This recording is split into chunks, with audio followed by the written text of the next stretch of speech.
Why you always in the mood? Fuck around acting brand new. এই পার্টে শুরুতে সাংজিকে দেখানো হয় সাংজি ঠিক করেছে সে এখন ইন্টার্নশিপ করবে। এর জন্য সে একটি কোম্পানিতে ইন্টারভিউ দিতে গিয়েছিল আর সে এতে পাস করেও গিয়েছে। এই কথাটি সাংজি যখন ইয়ানকে বলে তখনও ইয়ান ভাবছিল ইন্টার্নশিপ শুধু বাহানা। সাংজি তার বয়ফ্রেন্ডের সঙ্গে থাকতে চায়, তার জন্য সে বাড়ি ফিরে আসছে না। এতে সাংজি বলে বাবা আর মা তো পারমিশন দিয়ে দিয়েছে, তাহলে তুমি কেন বারণ করছো? ইয়ান তখন বলে যদি তোর এই বয়ফ্রেন্ড তোকে ধোকা দেয় তাহলে আমার কাছে আসবি না কান্না করার জন্য। এই বলে সে ফোন কেটে দেয়। সাংসি তখন ঠিক করে যে সে ইয়ানকে সব বলে দেবে সে আসলে ডুয়ানের সঙ্গে ডেট করছে। সাংসি যখনই এসএমএসটি সেন্ড করে তখনই সে জানতে পারে যে ইয়ান তাকে ব্লক করে দিয়েছে। এতে সাংসি অনেক রেগে যায়। যাই হোক, কোম্পানিতে আজ সাংসির প্রথম দিন আর এই কোম্পানির ডাইরেক্টর হলো জিয়ানের বান্ধবী, এর নাম সিয়া। সাংসি সিয়াকে চিনতে না পারলেও সিয়া কিন্তু সাংসিকে চিনে ফেলে যে এ তো সেই মেয়ে যে সেই রাতে জিয়ানের মুখে পানি ছুঁড়ে মেরেছিল। বান্ধবীর প্রতিশোধ নেওয়ার জন্য সিয়া তখন সাংসিকে অনেক জ্বালায়। প্রথম দিনে তাকে অনেক কাজ করতে দেওয়া হয়, এর কারণে সাংজি অনেক ক্লান্ত হয়ে পড়ে।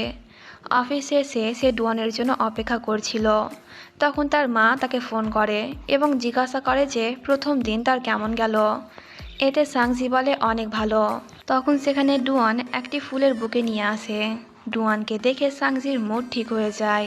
এরপর দুজনে যখন ডিনার করছিল তখন ডুয়ানও সাংজিকে জিজ্ঞাসা করে যে প্রথম দিন তার কেমন গেল। এতে সাংজি আবারও মিথ্যে কথা বলে যে অনেক ভালো। ডুয়ান তখন সাংজিকে একটি স্ট্রেস বল দেয় এবং বলে যখনই তোমার কারোর ওপর রাগ হবে তখনই এটাকে মারবে, দেখবে তোমার রাগ কমে যাবে। এটা শুনে সাংজি তখন ইয়ানের নাম নিয়ে বলটিকে অনেক মারে, কারণ এখন সাংজির রাগ ইয়ানের ওপর বেশি আছে। আর সাংজির এত রাগ দেখে ডুয়ান তখন হেসে ফেলে। পরের দিনের সিন দেখানো হয়। আজকেও সাংজিকে অনেক কাজ দেওয়া হয়, বেচারি কাজের চক্করে ঠিক মতন খেতেও পায় না। তখন ডুয়ান তাকে ফোন করে এবং জিজ্ঞাসা করে সে কি লাঞ্চ করেছে। এতে সাংজি মিথ্যে কথা বলে যে হ্যাঁ করেছি।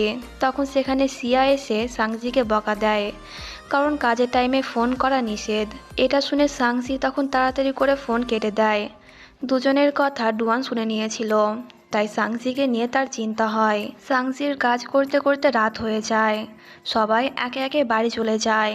সিয়া যাওয়ার আগে সাংজিকে আরও অনেক কাজ দিয়ে যায়। বেচারি সাংজি, সে ভেবেছিল আজকে ডুয়ানের সঙ্গে ডিনার করবে, কিন্তু কাজের চাপ থাকায় সে ডুয়ানের নামে খাবার পাঠিয়ে দেয়। খাবার দেখে ডুয়ান খুশি হয়ে যায়। সে তখন সাংজিকে ফোন করে জিজ্ঞাসা করে তুমি কি ডিনার করেছো? এতে সাংজি আবারও মিথ্যা কথা বলে যে হ্যাঁ সে করেছে।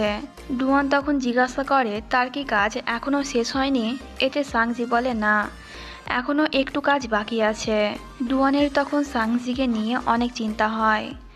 এরপর সাংজি ফাইনালি তার কাজ শেষ করে ডুয়ানের জন্য অপেক্ষা করছিল। ডুয়ান সেখানে আসলে সাংজি তাকে জড়িয়ে ধরে।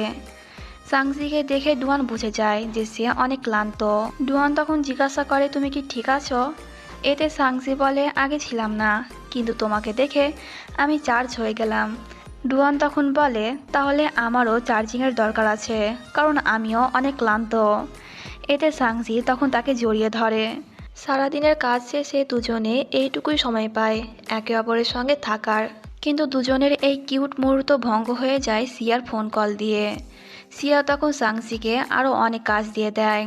এটা দেখে সাংজি আবারও বিরক্ত হয়ে যায়, তাই সে ডুয়ানকে বাই বলে তার হোস্টেলে ফিরে যায় এবং সেখানে গিয়ে তার অফিসের কাজ করে। এদিকে ডুয়ানও তার অফিসে বসে কাজ করছিল। পরের দিনের সিন দেখানো হয়। ডুয়ান সাংজিকে নেওয়ার জন্য তার হোস্টেলে আসে। সাংজি জানতো না যে ডুয়ান তাকে নেওয়ার জন্য আসবে, তাই তাকে দেখে সাংজি খুশি হয়। কিন্তু ডুয়ান তখন ঘুমোচ্ছিল, তাই সাংজি আর তাকে বিরক্ত করে না, বরং এক নজরে তার দিকেই তাকিয়ে থাকে। কিন্তু অ্যালার্মের জন্য ডুয়ানের ঘুম ভেঙে যায়। এরপর দুজনে মিলে একসঙ্গে সেখান থেকে চলে যায়। সাংজি তখন জিজ্ঞাসা করে তুমি কি ওভারনাইট কাজ করেছো? এতে ডুয়ান বলে না। সাংসি তখন বলে, তোমার কি অন্য একটি গার্লফ্রেন্ড আছে? দিনের বেলায় তুমি আমার সঙ্গে থাকো আর রাতের বেলায় ওর সঙ্গে, যার কারণে তুমি ঘুমোওনি। ডুয়ান তখন হেসে ফেলে। সে বলে, আমার একটি মাত্রই গার্লফ্রেন্ড আছে, যে আমার অনেক কেয়ার করে আর আমিও ওর অনেক কেয়ার করি। সাংসি তখন বলে, তাহলে কি তুমি রাত পর্যন্ত কাজ করেছিলে? এতে ডুয়ান বলে, হ্যাঁ, কিন্তু আমি ঘুমিয়েও ছিলাম। এটা শুনে সাংসি তখন ডুয়ানকে বকা দেয়। ডুয়ান বলে, ঠিক আছে, আর সে কখনোই রাত জেগে কাজ করবে না। এরপর সাংজির অফিস চলে আসে। যাওয়ার সময় সাংজি ডুয়ানকে কিস করে। তখন অফিসে সিয়াও আসে আর সে দুজনকে কিস করতে দেখে ফেলে। এরপর সিয়া জিয়ানকে ফোন করে এবং জিজ্ঞাসা করে, ডুয়ানের সঙ্গে কি তোর এখনও কথা হয়? এতে জিয়ান বলে, না। সিয়া বলে, যে মেয়েটি সেদিনকে তোর মুখে পানি ছুঁড়ে মেরেছিল, আমি ওকে আর ডুয়ানকে ক্লোজ দেখলাম। মনে হয় ওরা দুজনে ডেট করছে। এটা শুনে জিয়ান অনেক রেগে যায়। সিয়া তখন বলে, কোম্পানির তরফ থেকে একটি পার্টি আছে আর আমি সেখানে সাংজিকে নিয়ে আসব। এটা শুনে জিয়ান তখন একটি ডেভিল স্মাইল দেয়। এরপর রাতের সিন দেখানো হয়। পার্টিতে সবাই এনজয় করলেও সাংজি কিন্তু অনেক বোর হচ্ছিল। তখন সে ডুয়ানের সঙ্গে এসএমএস করে এবং বলে যে সে অনেক বোর হচ্ছে। ডুয়ান তখন রিপ্লাই দেয় সে যেন কোনো বাহানা দিয়ে সেখান থেকে চলে যায়। এতে সাংজি সিয়াকে বলে যে তার হোস্টেল বন্ধ হওয়ার সময় হয়ে গিয়েছে, তাই সে কি এখন এখান থেকে যেতে পারে। এতে সিয়া তাকে যাওয়ার পারমিশন দিয়ে দেয়। সাংজি যখনই এখান থেকে বের হচ্ছিল তখনই সেখানে জিয়ান আসে।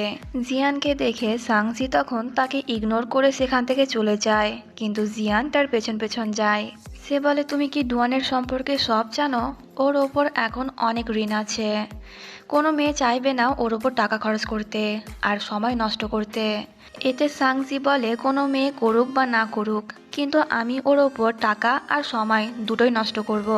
জিয়ান তখন বলে, ওর বাবা একজন খুনি, সে আমার বাবাকে মেরেছে। এটা জানার সত্ত্বেও তুমি কিভাবে ওর সঙ্গে সম্পর্কে আসতে পারলে? এতে সাংজি বলে, ওর বাবা খুন করেছে, ডুয়ান তো কিছুই করেনি, ও ইনোসেন্ট। এই বলে সাংজি তখন সেখান থেকে চলে যায় আর জিয়ান অনেক বেশি কান্না করে। পরের সিনে সাংজি একটি জায়গায় বসে ড্রিঙ্ক করছিল আর সে তখন জিয়ানের কথাই ভাবছিল। তখন সেখানে ডুয়ান আসে। সাংজিকে ড্রিঙ্ক করতে দেখে ডুয়ান জিজ্ঞাসা করে যে তার কি হয়েছে, কিন্তু সাংজি তাকে কিছুই বলে না। সে তখন তার একটি ব্যাংক কার্ড ডুয়ানকে দিয়ে বলে, এইখানে যত টাকা আছে সব তুমি নিয়ে নাও। ডুয়ান তখন জিজ্ঞাসা করে সাংজি কেন তার টাকা তাকে দিচ্ছে। এতে সাংজি বলে, কারণ আমি তোমার পাশে সারাক্ষণ থাকতে চাই। এখানে 5,000 ইউয়ান আছে আর ইন্টার্নশিপের পর 3,000 ইউয়ান পাবো, টোটাল 8,000 ইউয়ান। ডুয়ান তখন তার ওয়ালেট বার করে বলে, এখানে ক্যাশ আছে আর কয়েকটি কার্ড আছে, এগুলো সবই তোমার। সাংজি বলে, কিন্তু আমি এগুলো নিতে পারবো না। ডুয়ান বলে, এই কথাটি আমিও বলতে পারতাম, তুমি এই টাকা দিয়ে নিজের ইচ্ছে মতন শপিং করতে পারো। সাংজি বলে, আমি এই টাকা খরচ করতে পারবো না, কারণ এগুলো তোমার জমানো টাকা। ভবিষ্যতেও আমি অনেক পরিশ্রম করব এবং অনেক টাকা জমিয়ে তোমার সঙ্গে মিলে একটি বাড়ি কিনবো, যেটা আমাদের নিজস্ব বাড়ি হবে। এইসব শুনে ডুয়ান তখন হেসে ফেলে। সে তখন সাংজির কার্ড ফেরত দিয়ে দেয় এবং নিজের কিছু টাকাও তাকে দেয়। সাংজি তার টাকা নিতে বারণ করে, কারণ সে বড্ড বেশি টাকা খরচ করে। ডুয়ান বলে, তুমি টাকা খরচ করবে আর আমি তোমার জন্য টাকা ইনকাম করব। যাই হোক, সিন এখানে কাট হয়ে পরের দিনের সিন দেখানো হয়। সিয়া আজকেও সাংজিকে অনেক কাজ দিয়েছে। বেচারি কাজ করতে করতে অনেক বেশি ক্লান্ত হয়ে ওঠে। তখনই ডুয়ান তার নামে খাবার পাঠায়। এটা দেখে সাংজির মুড একটু হলেও ভালো হয়ে যায়। এবার রাতের সিন দেখানো হয়। হোস্টেলে যাওয়ার সময় ডুয়ান সাংজিকে বলে, তুমি আমার সঙ্গে আমার বাড়িতে এসে থাকো। এতে সাংজি বলে না, কারণ তার মা রোজ তাকে ভিডিও কল করে এটা জানার জন্য সাংজি এখন কোথায় আছে, তাই সে থাকতে পারবে না। তখনই ইয়ান তাকে ফোন করে এবং জিজ্ঞাসা করে যে তুই কোথায় আছিস। এতে সাংজি বলে যে হোস্টেলে ফিরে যাচ্ছি। ইয়ান তখন বলে, একটি মেয়ে একটি ছেলের হাত ধরে আছে, ওই মেয়েটা কি তুই? এটা শুনে সাংজি অবাক হয়। সে জিজ্ঞাসা করে, তুমি কি এখানে আছো? এতে ইয়ান তখন এদেরকে আওয়াজ দেয়।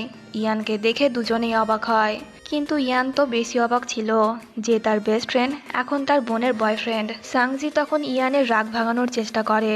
সে বলে, আমি তোমাকে মিথ্যে কথা বলিনি, আমি তো তোমাকে এসএমএস করে সব বলেই দিয়েছিলাম, কিন্তু তুমি আমাকে ব্লক করে দিয়েছো। কিন্তু ইয়ান এখনও চুপচাপ ছিল, সে কিছুই বলে না। সাংজির হোস্টেল চলে আসায় ইয়ান তখন সাংজিকে এখান থেকে যেতে বলে। সাংজি বলে, আমি এখানে আরও কিছুক্ষণ থাকতে চাই। এতে ইয়ান তখন সাংজিকে বকা দিয়ে সেখান থেকে তাড়িয়ে দেয়। সাংজি হোস্টেলে চলে গেলে ইয়ান তখন ডুয়ানকে অনেক মারে, আর ডুয়ানও তাকে কিছুই বলে না। সে চুপচাপ তার মার সহ্য করে যায়। ইয়ানের রাগ একটু কম হলে সে ডুয়ানকে বলে, তুই কি আর কোনো মেয়ে পেলি না? এতে ডুয়ান বলে না, কারণ সে আসলে সাংজিকে অনেক ভালোবাসে, আর সে সারাক্ষণ সাংজির সঙ্গে সৎ থাকবে। তার এই কথাবার্তা শুনে ইয়ান শান্ত হয়, কারণ সেও তো ডুয়ানকে অনেক ভরসা করে। এরপর এখান থেকে যাওয়ার সময় দুজনেই চুপচাপ ছিল। তখন সাংজি ইয়ানকে ফোন করে, কিন্তু ইয়ান তার ফোন রিসিভ করে না। তাই সে ডুয়ানকে এসএমএস করে জিজ্ঞাসা করে, সব কি ঠিক আছে? এতে ডুয়ান বলে, হ্যাঁ, সব কিছু ঠিক আছে। ইয়ান তখন জিজ্ঞাসা করে যে তারা কতদিন ধরে ডেট করছে। এতে ডুয়ান বলে, প্রায় 15 দিন মতন হবে। এটা শুনে ইয়ান আবারও রেগে যায়। সে ডুয়ানকে মারতে শুরু করে। সে বলে, তুই আমার বেস্ট ফ্রেন্ড হওয়ার সত্ত্বেও আমাকে কিছুই বলিসনি, গোপনে 15 দিন আমার বোনের সঙ্গে ডেট করে নিলি। এরপর ডুয়ান ইয়ানকে নিয়ে তার বাড়িতে আসে। সেখানে সাংজির স্লিপার আর সাংজি যে খাবারগুলো খেতে পছন্দ করে সেগুলোও ছিল, যা দেখে ইয়ানের সন্দেহ হয় তবে কি দুজনে একসঙ্গে থাকে। এতে ডুয়ান তাকে ক্লিয়ার করে যে সাংজি একদিনই তার বাড়িতে এসেছিল, তাও আবার দিনের বেলায়। যাই হোক, ইয়ান তখন সাংজির স্লিপার পরে নেয়, যা দেখে ডুয়ানের অনেক রাগ হয়। সে তাড়াতাড়ি করে সাংজির স্লিপার তার পা থেকে খুলে নেয় এবং নিজের স্লিপারগুলো ইয়ানের দিকে ছুঁড়ে মারে, এই বলে যে তুই আমারটা পর। ডুয়ান তখন তার চোটে মলম লাগাচ্ছিল। ইয়ান বলে যে এইভাবে ঠিক হবে না। ডুয়ান বলে, যদি সাংজি আমার মুখে এই চোট দেখে তাহলে কিন্তু ও তোর অবস্থা খারাপ করে দেবে। এতে ইয়ান বলে, ঠিক তো, এক কাজ কর, তুইও আমাকে মার, যাতে সাংজি ভাবে যে আমরা দুজনে মারামারি করেছি। এতে ডুয়ানও তার রাগ কমানোর জন্য ইয়ানকে মেরে দেয় এবং তার চোটের জায়গায় মলম লাগাতে বলে। এইদিকে সাংজির চিন্তায় ঘুম আসছিল না। ওরা দুজনে কেমন আছে এটি জানার জন্য সাংজি তখন ডুয়ানকে ভিডিও কল করে, কিন্তু ডুয়ানের মুখে যেহেতু মারের দাগ আছে তাই সে এমনি ফোন করে। সাংজি জিজ্ঞাসা করে যে ইয়ান কি তাকে কিছু করেছে। এতে ডুয়ান বলে, না, ও এখন শান্ত আছে, আর আমাদের সম্পর্কের কথা আমি ওকে বুঝিয়ে বলেছি। অনেক রাত হয়েছে, তাই তুমি এখন ঘুমিয়ে যাও। পরের দিনের সিন দেখানো হয়। সাংজি ডুয়ানের জন্য অপেক্ষা করছিল। তখন সেখানে ডুয়ান মাস্ক পরে আসে। সাংজি জিজ্ঞাসা করে যে তার কি হয়েছে। ডুয়ান তখন মিথ্যে বাহানা দেয় যে তার ফ্লু হয়েছে, কিন্তু সাংজি যখন তার মাস্ক হটায় তখন তার গালে চোটের দাগ দেখে সে বুঝে যায় যে ইয়ান তাকে মেরেছে। তাই সাংজি তখনই ইয়ানের সঙ্গে দেখা করতে যায়। সে তখন অনেক রেগেছিল, আর ডুয়ানকে মারার জন্য সাংজি তখন ইয়ানের সঙ্গে সমস্ত সম্পর্ক শেষ করে দেয়। এই বলে সাংজি সেখান থেকে চলে যায়, আর ডুয়ান তার পেছন পেছন যায়। ইয়ান তখন অনেক অবাক ছিল। যাই হোক, কিছুক্ষণ পর ডুয়ান ইয়ানের কাছে আসে। ইয়ান বলে, মাত্র কয়েকদিন হলো ডেটিং করা, কিন্তু দেখ ও তোর সাইড নিল আর আমার সঙ্গে সমস্ত সম্পর্ক শেষ করে দিল। তখন সেখানে সাংজি আসে। সে একটিবারও ইয়ানের দিকে ঘুরে তাকায় না। ইয়ান তখন বলে, তুই এখনো অতটাও বড় হসনি যে আমার সঙ্গে সম্পর্ক শেষ করে দেবে। এতে সাংজি বলে যে তার সাহস কি করে হলো ডুয়ানকে মারার। এই বলে সাংজি তখন ইয়ানকে মারতে যাচ্ছিল, কিন্তু ডুয়ান তাকে আটকিয়ে বলে, দেখো ওর মুখেও চোট লেগেছে, কারণ আমিও ওকে অনেক মেরেছি, আর আমি ওকে আগে মেরেছিলাম। ব্যাস, এটা শুনে সাংজি তখন ইয়ানের সাইড নিয়ে ডুয়ানকে বকা দেয়। এটা দেখে ইয়ানের অনেক ভালো লাগে যে তার বোন এখনও তার কেয়ার করে। এরপর সাংজি ইয়ানের সামনে ডুয়ানকে খাবার খাইয়ে দেয়, যা দেখে ইয়ান অনেক জেলাস হয়, কারণ বেচারা এখনো পর্যন্ত সিঙ্গেল আছে।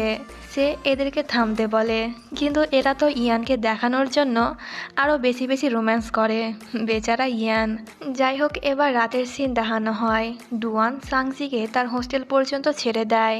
ইয়ান তখন ঘুমিয়ে গিয়েছিল, আর এই সুযোগের ফায়দা নিয়ে ডুয়ান তখন সাংজিকে কিস করে দেয়, কারণ বেচারা সেই সকাল থেকে এটার জন্য অপেক্ষা করছিল।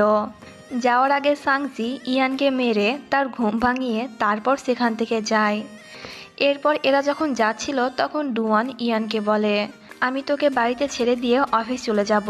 ইয়ান তখন বলে, আমি একাই কি করব, আমিও তোর সঙ্গেই যাব। এরপর অফিসে এসে ডুয়ান তার কাজ করে। ইয়ান বলে তুই যে রাত পর্যন্ত কাজ করিস এটা কি সাংজি জানে? এতে ডুয়ান বলে খবরদার তুই যেন এই কথাটি ওকে বলিস না, নইলে কিন্তু সে আমার অবস্থা খারাপ করে দেবে। এতে ইয়ান বলে ঠিক আছে বলবো না। পরের দিনের সিন দেখানো হয় ডুয়ান অফিসে ঘুমিয়ে গিয়েছিল। ঘুম থেকে ওঠার পর ডুয়ানের এক কলিগ তাকে বলে যে পরশুদিনকে সে তার গার্লফ্রেন্ড সাংজিয়াকে জিয়ানের সঙ্গে ক্লাবে দেখেছিল। এটা শুনে ডুয়ান বুঝে যায় যে জিয়ানের কারণেই সেই রাতে সাংজি ড্রিঙ্ক করেছিল। তাই ডুয়ান তখনই জিয়ানের সঙ্গে দেখা করতে যায়। জিয়ান তখন ডুয়ানকে দেখে খুশি হয়, কিন্তু ডুয়ান তাকে ওয়ার্নিং দেয়। সে বলে তুমি আমাকে অনেক জ্বালিয়েছো, কিন্তু যদি তুমি আমার গার্লফ্রেন্ড সাংজিকে বুলি করো তাহলে আমার থেকে খারাপ কেউ হবে না। এই বলে ডুয়ান সেখান থেকে চলে যায়। এরপর সাংজিকে দেখানো হয় অফিসে একটি গুরুত্বপূর্ণ প্রজেক্টের মিটিং চলছিল। সিয়ার আইডিয়া বসের পছন্দ হয় না। তখন সাংজি একটি আইডিয়া বলে যেটা কিনা বসের অনেক পছন্দ হয়। সে তখন সাংজির অনেক নাম করে আর সিয়ার অনেক বদনাম করে যে সিনিয়র হয়েও সে ঠিক মতন একটি আইডিয়া দিতে পারছে না। এটা শুনে সিয়ার ইগো হার্ট হয়। বস সেখান থেকে চলে গেলে পরে সিয়া তখন সাংজিকে অনেক বকা দেয়। সে বলে মিটিংয়ের আগে কোনো কিছুর প্ল্যান থাকলে সেটা আগে সিনিয়রকে বলতে হয়। এতে সিয়া বলে যে সে জানতো না এই নিয়মের কথা। সিয়া তখন টোন মেরে বলে যে অন্যের বয়ফ্রেন্ড ছিনিয়ে নিতে পারে সে কিভাবে এগুলো মনে রাখবে। এই বলে সেখান থেকে সিয়া চলে যায়। কথাটি শুনে সাংজির বেশ খারাপ লাগে। এরপর অফিস শেষে সাংজি যখন নিচে নামে তখন সেখানে ইয়ান আগে থেকেই তার জন্য অপেক্ষা করছিল। ইয়ান বলে যে সে কালকেই ফিরে যাবে। সাংজি তাকে আর কয়েকদিন এখানে থাকতে বলে, কিন্তু ইয়ান থাকতে রাজি হয় না, কারণ তার অনেক কাজ আছে। তখন হঠাৎ করে সাংজি কান্না করে ফেলে, আর তাকে কান্না করতে দেখে ইয়ান জিজ্ঞাসা করে কেউ কি তাকে বুলি করেছে, কিন্তু সাংজি কিছুই বলে না। তখন সেখানে ডুয়ানও আসে। সে ভাবে হয়তো ইয়ানই সাংজিকে বুলি করেছে, তাই ডুয়ান তখন ইয়ানকে মারতে শুরু করে। তখন ইয়ান বলে আমি কিছুই করিনি, হয়তো অফিসের কেউ সাংজিকে বুলি করেছে। সাংজি তখন বলে না, কেউ তাকে বুলি করেনি, ইয়ান তাকে ব্লক করে দিয়েছে, তাই সে কান্না করছে। ইয়ান তখন বলে আরে আমি মজা করছিলাম, আমি এখনই তোকে আনব্লক করছি। এরপর ইয়ান দুজনকে একসঙ্গে থাকতে বলে সেখান থেকে চলে যায়। যাওয়ার সময় ইয়ান অনেক খুশি ছিল, কারণ তার বোনের খেয়াল রাখার জন্য সে একজনকে পেয়ে গিয়েছে। ডুয়ান তখন সাংজিকে জিজ্ঞাসা করে তার সিনিয়র কি তাকে কিছু বলেছে, কিন্তু সাংজি তাকেও কিছু বলে না। তাই ডুয়ান তার অফিসে যাচ্ছিল, কিন্তু সাংজি বাহানা দিয়ে তাকে সেখান থেকে নিয়ে চলে যায়। যাওয়ার সময় ডুয়ান বলে আগে তো তুমি আমার সামনে অনেক কান্না করেছিলে, কিন্তু এখন কি কান্না করতে অস্বস্তিকর লাগছে? এতে সাংজি বলে তখন আমি বাচ্চা ছিলাম, কিন্তু এখন আমি অনেক বড় হয়ে গিয়েছি। ডুয়ান তখন বলে যে তুমি এখনও আমার কাছে তেমনই আছো, তাই আমি চাই তুমি যেন তোমার সমস্ত দুঃখ কষ্ট আমার সঙ্গে শেয়ার করো, কারণ আমি তোমার বয়ফ্রেন্ডের থেকেও অন্য কিছু হতে চাই। এটা শুনে সাংজি তখন ডুয়ানকে জড়িয়ে ধরে। ডুয়ান বলে আমি জানি কয়েকদিন আগে তোমার সঙ্গে জিয়ানের দেখা হয়েছিল, আর ও তোমাকে বুলিও করেছিল, তাই আজ আমি ওর সঙ্গে দেখা করতে গিয়েছিলাম এবং তাকে ধমকও দিয়েছিলাম, কিন্তু তুমি কেন আমাকে এই কথাটি এখনও বলনি? এতে সাংজি বলে বললাম না আমি বড় হয়ে গিয়েছি, তাই নিজের প্রবলেম আমি এখন নিজে সমাধান করতে পারবো। আমি কারোর কাছ থেকে বুলি হব না, আর তোমাকেও কারোর কাছ থেকে বুলি হতে দেব না। তার এই কথাবার্তা শুনে ডুয়ান তখন স্মাইল করে যে তার পিচ্চি গার্লফ্রেন্ড এখন বড় হয়ে গিয়েছে। যাই হোক, পরের দিনের সিন দেখানো হয় সাংজির বস তখন সাংজির ওপর অনেক খুশি ছিল, কারণ সাংজির কারণে আজ কোম্পানিতে অনেক বড় একটি ইনভেস্টর ইনভেস্ট করবে। বস তখন সাংজির বোনাস বাড়িয়ে দেওয়ার কথা বলে, যা শুনে সিয়া অনেক জেলাস হয়। পরের সিনে ডুয়ান সাংজিকে সারপ্রাইজ দেওয়ার জন্য তাকে একটি বাড়িতে নিয়ে আসে, আর এটা সে নিজের টাকায় কিনেছে। নতুন বাড়ি দেখে সাংজি তো অনেক খুশি হয়, আর এই বাড়িটি সাংজির কলেজ থেকে অনেক কাছে। ডুয়ান তখন সাংজিকে এই বাড়ির চাবিও দিয়ে দেয়, যা দেখে সাংজি অবাক হয়।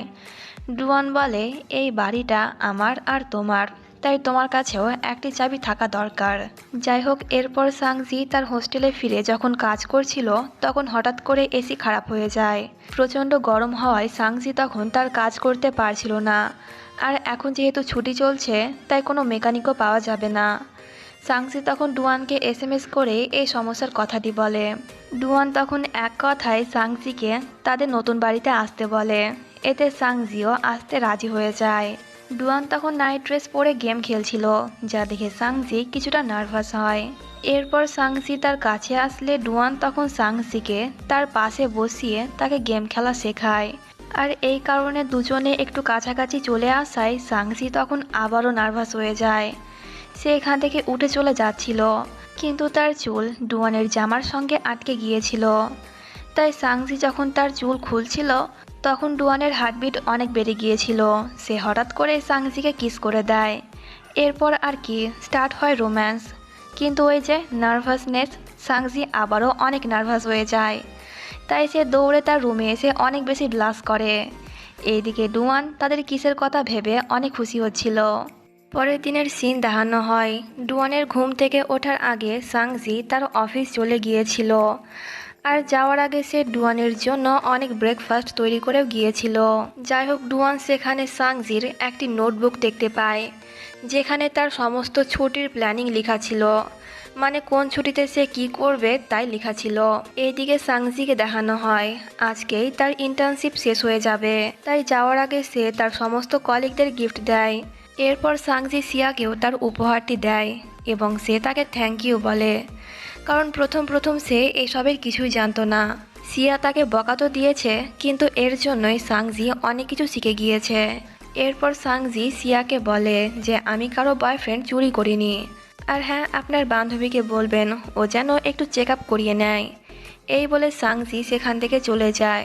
কিন্তু সিয়া এখন সাংজির ওপর একটুও রেগেছিল না, কারণ এটা তো ঠিকই জিয়ান ডুয়ানকে পাওয়ার জন্য অনেক বাড়াবাড়ি করছিল। যাই হোক, এরপর ডুয়ানের অফিসের সিন দেখানো হয়। আজকে এদের নতুন একটি গেম লঞ্চ হবে, আর লঞ্চ হওয়ার সঙ্গে সঙ্গে সবাই গেমটিকে ডাউনলোড করে নেয় এবং এই গেমের অনেক প্রশংসাও করে, যা দেখে এরা সবাই অনেক খুশি হয়ে যায়। ডুয়ান যেহেতু এই গেমের জন্য অনেক পরিশ্রম করেছে, তাই তার প্রমোশন করে দেওয়ার কথাও বলা হয়। এবার রাতের সিন দেখানো হয়। দুজনেরই যেহেতু এখন কাজ শেষ, তাই ডুয়ান ঠিক করেছে সে সাংজিকে নিয়ে কোথাও ঘুরতে যাবে। এর জন্য সে অনেকগুলো জায়গার ছবি সাংজিকে দেখায়, কিন্তু একটিও সাংজির পছন্দ হয় না, কারণ সে তো ডুয়ানের সঙ্গে ক্যাম্পিংয়ে যাওয়ার প্ল্যান করেছে। ডুয়ান তখন বলে এখন আবহাওয়া ঠিক না, যে কোনো সময় বৃষ্টি হতে পারে, আর জঙ্গলের মধ্যে থাকলে তো সেখানে পোকামাকড়ও থাকবে, যা আমাদের ক্ষতিও করতে পারে। কিন্তু সাংজি তার একটিও কথা শোনে না। সে ডুয়ানের সঙ্গে ক্যাম্পিংয়ে যাওয়ার জন্য অনেক জেদ করে, তাই ডুয়ানকে অবশেষে তার গার্লফ্রেন্ডের জন্য রাজি হতেই হয়। এটা শুনে সাংজি অনেক খুশি হয়ে যায়। সে ঠিক করে পরের দিনই তারা ক্যাম্পিংয়ে যাবে, কিন্তু সকাল থেকে ঝোড়ো বৃষ্টি হওয়ার কারণে তাদের প্ল্যান চপাট হয়ে যায়। বেচারি সাংজি তখন অনেক স্যাড হয়ে যায়। আর ডুয়ান তার গার্লফ্রেন্ডের এই স্যাডনেস দেখতে না পারায় ঘরেই ক্যাম্পিং করার সিদ্ধান্ত নেয়। এরপর দুজনে মিলে ঘরের মধ্যে তাদের টেন্ট তৈরি করে। এখানে তাদের মধ্যে একটু আধটু রোম্যান্সও হয়।